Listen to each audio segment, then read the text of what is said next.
Angela Davis become the person who stood with the Soledad brothers? Why were you able to express that level of resistance? Well, I don't think that there's an answer that has to do with myself as an individual. The resistance in which I participated was community resistance. It was collective resistance. And this is what impresses me so much about Mumia. He writes and he acts and he speaks in that tradition of building ever expanding communities of struggle.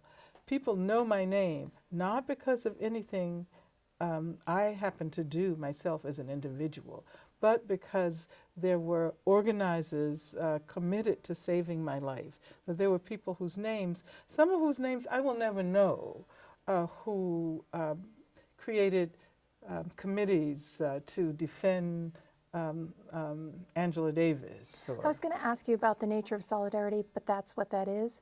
One thing that impresses me about your work now is the way that you're moving the goalposts. You're giving us a vision beyond the immediate struggle of resistance to abolition. So your work, the work that you're doing now, is visioning a reality that's hard when you're in the middle of the struggle to vision.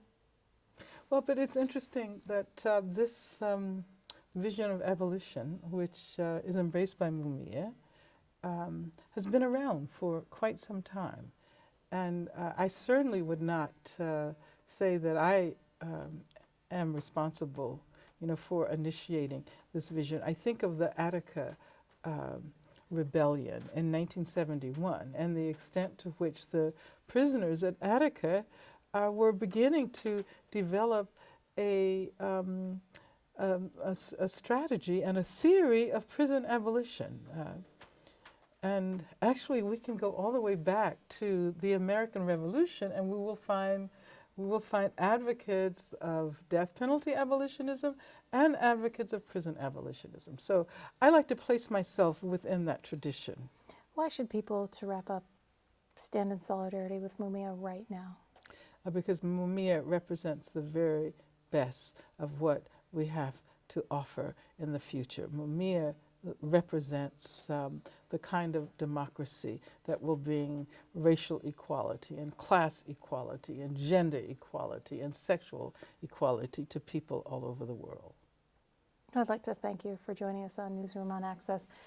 My name is Noelle Hanrahan, and this is Newsroom on Access San Francisco. Thank you, Angela Davis. She is a professor emerita at the University of California at Santa Cruz and the author and editor of the forthcoming books from City Lights Press, The Meaning of Freedom Essays from 1989 to 2008, and The Narrative of the Life of Frederick Douglass, an American Slave, written by himself, a critical new edition that she's editing.